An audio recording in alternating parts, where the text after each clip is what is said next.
Finally, we get to jump in the kitchen this morning with the lovely Grace Stevens, and we're making a very, very cool treat.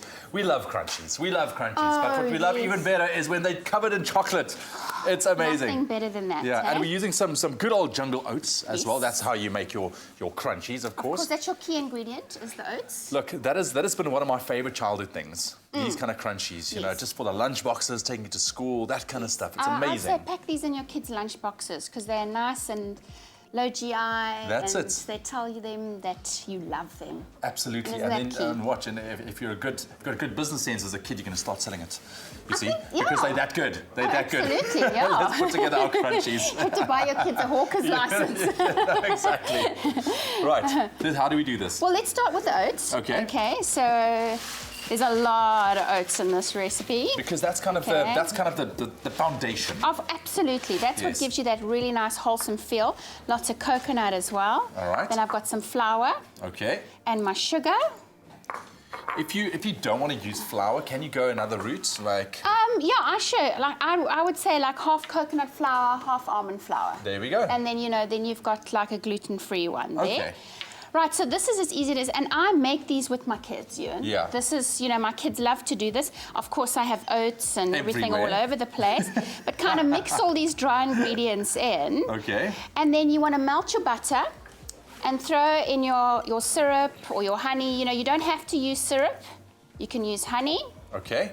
And then you just mix it in. I've put some bicarb in there as well. All right. And then you just mix this up. And like there we have all it. of my The recipes, glue they are that will hold our crunchies together. Absolutely. So we hoy this in. I love it. We hoy this in. Yes, we Yes, do. you hoy this in. And this is when my kids kind of argue over who's going to stir first.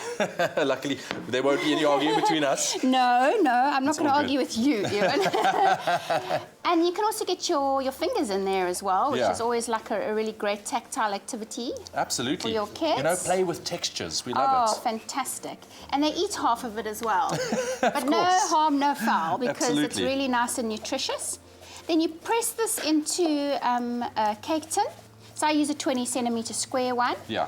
And then you throw it into the oven for about 30 to 40 minutes. You just make sure it's nice and golden like this. Yeah. When it comes out, then I just put the chopped chocolate on top, and the heat Yeah. of your crunchy will melt that chocolate. You just spread a nice thin layer, Okay. and there you go. And that's it.